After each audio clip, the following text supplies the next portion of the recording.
We're coming in hot with inspiring guests, witty banter, and colorful commentary for today's veterans and military community. This is the Tango Alpha Lima podcast. They call me crazy cause I'm facing all my giants. They try to scare me into thinking I can fight it. They tell me I should never even think of trying. But that's just me, I'm gonna live out in defiance.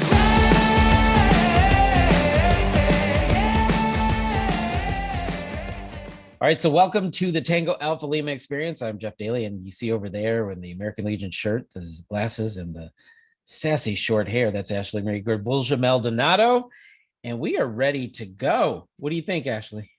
Thanks for noticing my haircut, even though it's pulled back.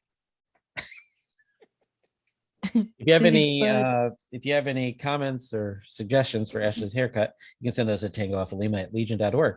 But today we have a great show. It's going to include not only an entertaining, insightful, knowledgeable, wise guest, but we're also going to have the news of the weird, I'm told, in rapid fire. But first, we have some big important news that Ashley wants to share. Yes, I do. It is about time, ladies and gentlemen. All right. So last month, President Joe Biden signed an executive order to make sexual harassment an offense under the Uniform Code of Military Justice. Jarek, can you please install a round of applause? Thank you. So bypassing stalled congressional efforts to criminalize such behaviors in the ranks. According to the White House officials, this executive order will also strengthen the military's response to domestic violence incidences and increase penalties for service members who share intimate visual images without permission. The move comes just weeks after lawmakers approved sweeping changes to how military sexual misconduct crimes are being prosecuted in response to years of complaints that Pentagon leaders were not properly handling those cases. The working group will spend the next year coordinating on a plan to improve how those cases are handled and prevent harassment at VA facilities. In coming months, those cases will be handled by an independent branch of military prosecutors, rather through the typical military chain of command. The new crimes included in the executive orders could also be handled by those independent lawyers. White House officials did not provide specifics ahead of the signing on the penalties for the new crimes will be. So we're on watch. We're continuing to see what's going on in this case. I, for one, am pretty relieved that this is finally like happening. I was just gonna. I think it's interesting that it's not just covering because the problem isn't just with assault. The harassment is also a big problem, and the sending of intimate pictures, I think, probably covers a lot of terrain, unwanted Richard photography, if you will, as well as the sharing of somebody else's private moments without their permission are both covered. And it's super timely because our old friend Fort Hood also recently has somebody under investigation for making fun of sexual harassment in a TikTok video. It's the same day that this story came out. I read the other story about someone at Fort Hood on TikTok making fun of sexual harassment. So this is timely and it's super duper important. I could not agree more. And so we're gonna leave that sort of dishonorable activity, and we're going to go with somebody who is the epitome of honor and loyalty, and as we'll find out, Americanism. We have a guest today who is amazing. He was born and raised in Albuquerque, New Mexico. Navy SEAL Steve Giblin joined the Navy in 1981 at the age of 17 for a 4-year hitch that turned into a 28-year odyssey. His tenure included over 24 overseas deployment as an operator for contingencies and named operations within the U.S. Special Operations Forces, namely Navy Special Warfare and Naval Special Warfare Development Group. He rose to the level of chief, assault team chief, and command master chief within the teams, and then went on to work for Naval Special Warfare Command for 9 more years as a contractor and civil servant before retiring in 2018. He now lives in upstate New York with his wife, Barbara, and is a member of American Legion Post 256 in Canandaigua, in a city that we will ask him how to pronounce later. Walking in Mud, a Navy SEAL's 10 Rules for Surviving the New Normal is Giblin's memoir, where he draws on his military experience to offer wisdom and counsel others on how to cope in the post-pandemic war. Ashley, are you ready for this? Post-pandemic world. You got it. Let's do it. Yeah. And we're going to talk with Steve after this break. The American Legion is Veterans Strengthen America. We're in your community, supporting veterans, service members, and their families, enriching the lives of young people, and promoting citizenship and patriotism. Our members are passionate about these core values. Help strengthen America by joining the American Legion today. For more information, go to legion.org/join. All right, we are back with retired Navy SEAL and author Steve Giblin. Welcome to the Tango Alpha Lima podcast. How are you today? Doing great, thanks. Thanks for having me. I'm going to go ahead and introduce my friend over there. That's Ashley Marie Gorbulja Maldonado. You were not tested on her name pronunciation. So he's got a great one. He's got a great city name, though. So Ashley, you were up first. All right. So Steve, I read that you joined the Navy at 17 after, 2 months of graduating high school and we won't say years, but after graduating high school at 17, you're in the Navy.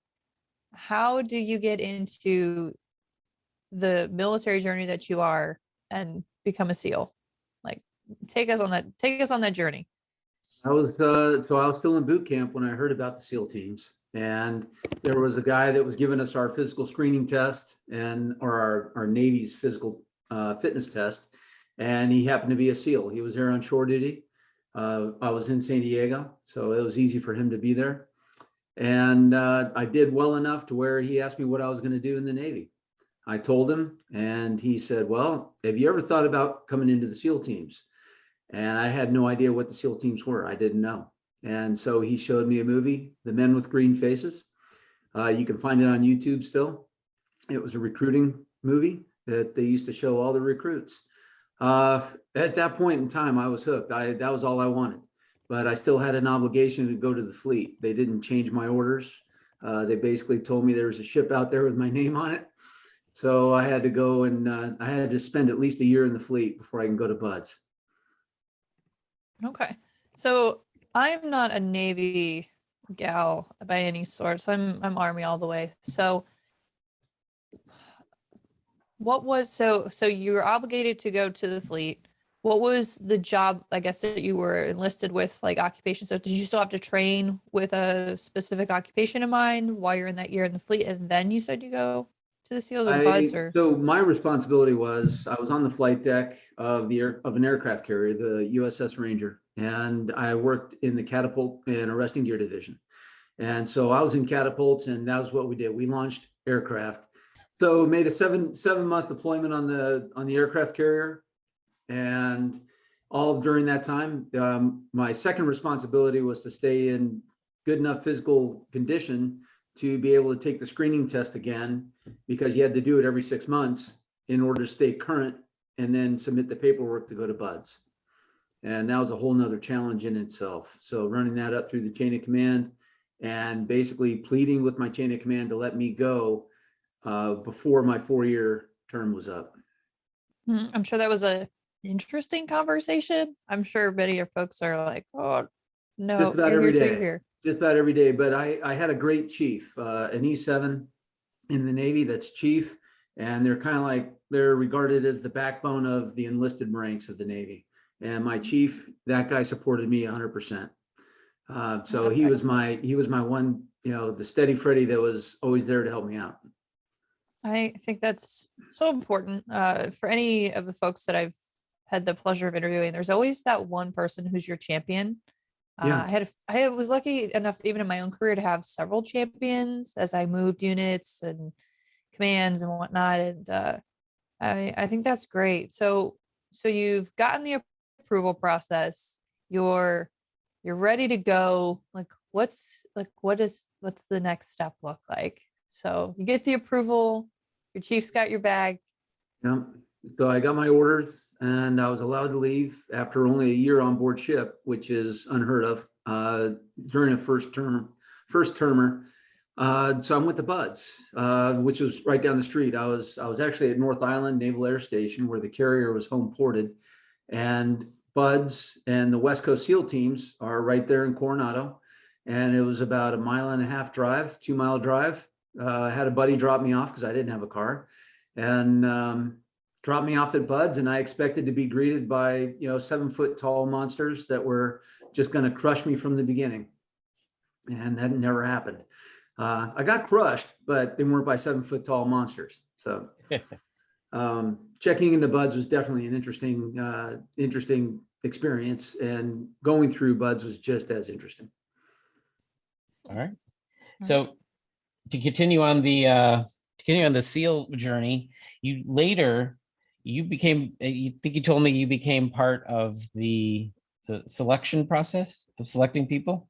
So I'm with the Naval Special Warfare Development Group after my first 4 years in the teams. And Naval Special Warfare Development Group, or DevGRU, that's the Tier 1 unit, maritime counterterrorism unit that also primarily, they develop a lot of tactics, techniques, procedures, and equipment, and they're under JSOC, Joint Special Operations Command. So you go through another selection process. So I've already gone through Buds to get into the teams. Once I was in the teams, I went through advanced operator training, which was another 6 months of training. Then after that 4-year hitch in the teams, I then went to another team where I had another 6-month training cycle or period where it was an assessment and selection course. And that is, if you didn't make it, they sent you back to the SEAL teams. If you did make it, you were brought in, assigned to an assault team, and that's where you spent your time until you left. At one point after my first 5 years in the assault team, I had a training accident where I broke my back and knocked unconscious as well. And I had to heal. So they sent me to the training cadre where I was at least able to stand on 2 feet and hold a whistle and blow it if I needed to stop live fire exercises or whatever. But during that process, I was assigned to the training cadre for 2 years. And that was a great experience. That was also where I made chief, where I was promoted to E7. And that was where my leadership experience started to grow. And as a leader, transitioning from, just a full-time follower to part-time follower, part-time leader, like you and I were talking about before all this started recording. Right. So again, just another learning experience in leadership. All right, well, that's cool. So that's a perfect segue into moving into the second portion of our interview. We talked about your military experience, and now it sounds like I heard just spatterings of 6-month training, 6-month training, 6-month training. You had a lot of training. So I think that you probably have a lot of information to share. And you've done so. You started that sharing with a book, Walking in Mud, a Navy SEAL's 10 Rules for Surviving the New Normal. Tell us what we're going to get when we read that. You're basically going to get some metaphors based off of my experiences and a couple of other people's experiences in the military. Something that a lot of people outside the military don't understand and probably don't realize, that these human beings that are serving go through experiences that are similar and sometimes even more severe experiences than what you would go through in civilian life. They're all interconnected and somewhat related, and there are ways to get through some of the what we might see as tragedies or challenges, and a lot of times that's where we find the similarity. People with PTSD, when you mention PTSD, people think, oh, it must be military. No, everybody can get PTSD, right? And it could just be from being in a horrific car accident, watching somebody die, or, being in combat.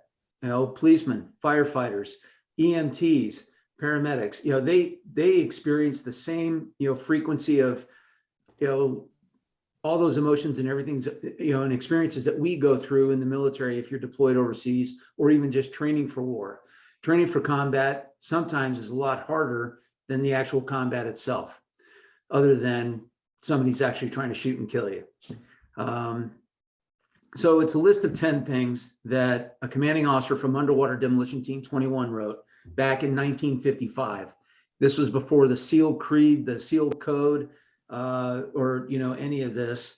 And it was interesting for me to read. I found this document my first couple of weeks in the SEAL teams.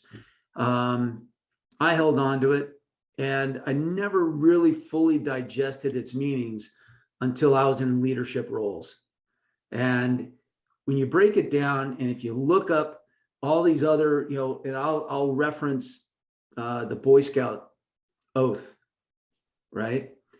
If you look at that and you compare that to the 10 essential qualities of an underwater demolition man, they are very, very similar. And these are just basic virtues that if everybody lived by a code that is just like this, or the Boy Scout oath, you'll do fine. You'll get through life very successfully. The basis of the book is around the 10 essential qualities.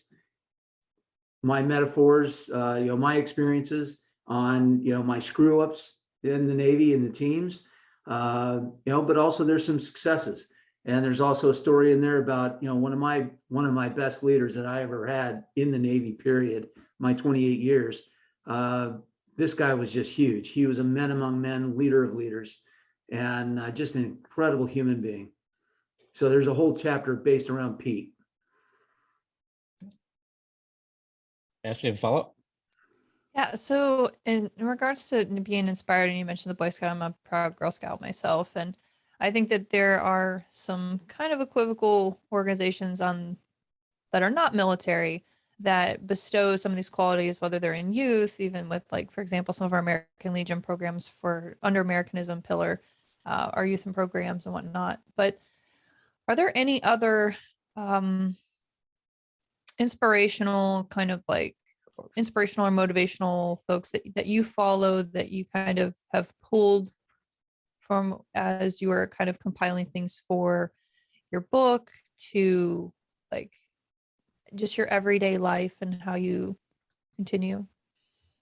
Yeah, so as you start to pull the string and doing the research to see if there's something else out there, like what you were attempting to write, or even based off the document, the one-page document that I wanted to be the central figure of the book, you start to realize that there are just reams of these one-page creeds, oaths, God, you name it, whatever you want to call it. I found something that was called the American Creed that was written in the late 1800s. They tried to implement it into, that almost into law, that every American would, know this and recite it. And it was very similar to the Pledge of Allegiance. But the American Creed actually speaks to, and it sounds like a lot of military creeds, but it talks about loyalty to the country and, performing and holding up a standard, holding yourself to a standard. And I think that's what just about all of these oaths and creeds ever speak about. In the 1950s, the Army wrote a complete manual. I think the Army writes a manual on everything, how to drink your coffee, how to lace your boots, right? So there's actually a complete manual on character. And I downloaded this. You can find it on the web, and it's, you can download it in PDF, and it's interesting. It's really interesting because it talks about character of men and how to be a good leader, how to be a great follower. And, so these were the kind of things that I found.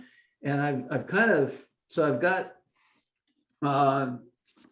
an old Blue Jackets manual right here that's from 1946. And in it, it talks about being a good sailor and about being a good human being, but, mostly about, what it takes to be a successful sailor in the Navy. And then I found the Scout Field Book.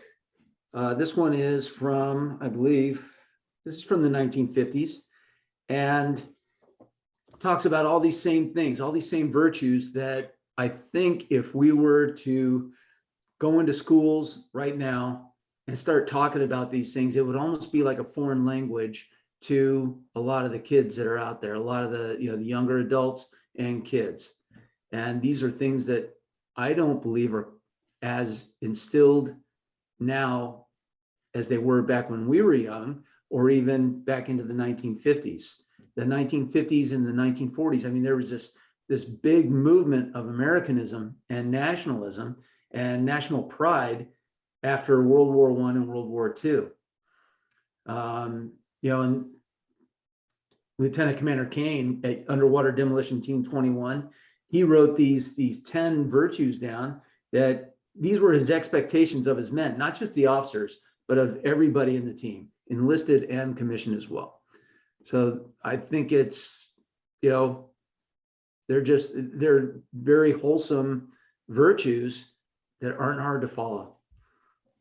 I think you raised an excellent point, Stephen. And you mentioned like the World War I, World War II. A lot of people don't know that the American Legion, a lot of our programs, Americanism programs, came out of the need to establish a form of like nationalism. Like, hey, this is what the American flag stands for.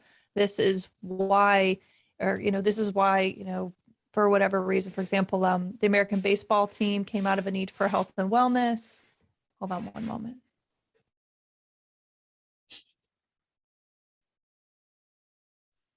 Both of my girls are being reunited. No, have to excuse my dogs. Jeff, I'll swing it over to you and I'll go on mute.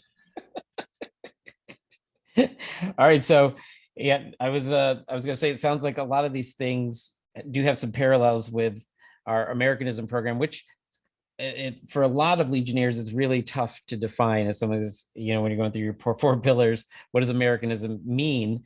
And I think your book might be a guide towards understanding what that is. So do you want to go out, speaking of American Legion, you want to give your post a shout out so that you can say the name of this, so you name this name of the city properly? American Legion, Post 256, Canandaigua, New York. All right, I'm gonna try it. Ready? Canandaigua. There you go. You nailed it. It's an all right, Indian perfect. name. So speaking of the book, how do we get this book? And is it? It's available just about anywhere online, and everybody always, I'll just go to Amazon. It's also Target, Walmart online. You could order books, Books A Million, Barnes and Noble, just about any online, bulk store. I mean, it's the list of places that the book is available is unbelievable. I didn't realize there was that many. And then also direct from the distributor, Simon & Schuster. And you can also order through Post Hill Press, my publisher. Can we order it from you and get an autographed copy? You know what? I could send you an autographed copy. Email me your. Well, I want to order it. I mean, a SEAL's got to get paid. You'll end up paying triple. So by the time we end up paying for postage and handling and get it to me, and I sign it and I put it back in the mail. Sure. Well, a SEAL's got to get paid. So I want to buy it from you. Fish aren't free. So you gotta get a SEAL fed. So I want to thank you for being on the show. I definitely we're adding this to the reading list. I've been trying to talk Ashley into starting a book club for all of our super smart. He's not wrong. All of our super smart guests who write books. I'm a Marine. Nobody wants to read crayon. But so I really admire that you're able to take all that you've learned, put it into another medium where you're now teaching and passing it along to the greater, wider world, including us. And I thank you for doing that with us here today. So thank you so much. And again, all I can say is thank you. Thank you. Thank you. I appreciate you guys having me on. So you were discharged with a 20% disability rating, but now you can't hear so well and need help. Contact an American Legion service officer. Service officers are free of charge and they help all veterans. Find one near you with our online tool at legion.org/service officers. All right, everyone. So we are back, and as you all may know, it's time for a rapid fire. Pew, pew, pew, pew, pew, pew. All right, we're gonna start with rapid fire number 1. This is an abandoned Air Force radar station in South Dakota and it's for sale on Facebook. This comes from taskandpurpose.com. The 42-acre property outside of Gettysburg, South Dakota, complete with 50 bedrooms and 15 baths, is being listed for sale by owner Lev Gaukazian, a retired businessman from California, on Facebook Marketplace. For 4.5 million. While first sergeants would be horrified at the unmowed grass and unpainted rocks, the land still contains former barracks, operations centers, a mess hall, among other buildings, some of them connected by an underground tunnel. Ashley.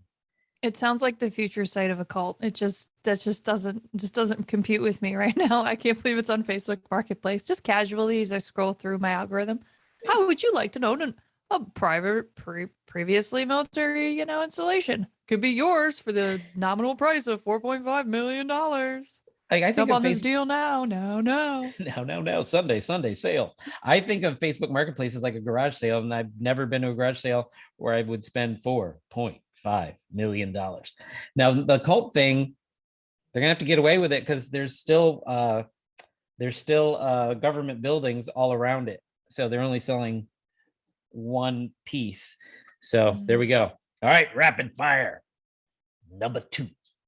New committee to help improve care for Native American veterans. This is from Military Times. Veteran Affairs Secretary Dennis McDonough, who we interviewed before here in Tango, Lima, tasked his agency's new advisory committee on tribal and Indian affairs with helping the VA take more innovative approaches to serving Native American veterans. Good move, Ash? Absolutely. It's a no-brainer.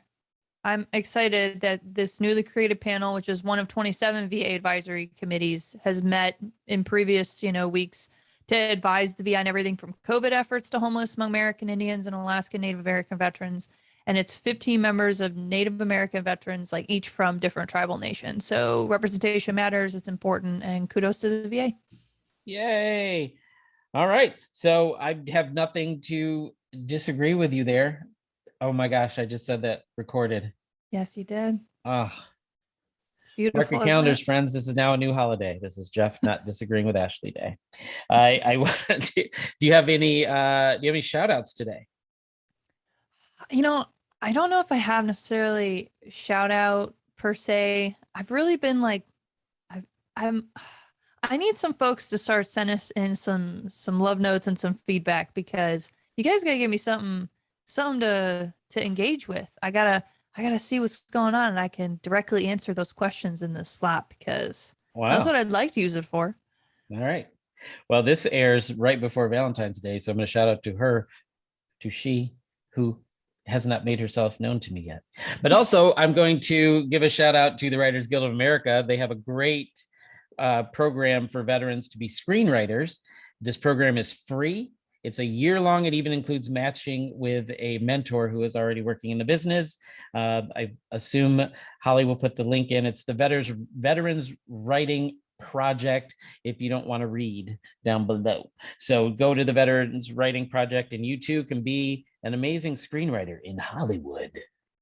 All right. So Ashley, start taking us on out. Oh, it's me first. Don't forget to subscribe to the Tango Alpha Lima podcast on YouTube, Apple Podcasts, Spotify, or wherever you consume podcasts.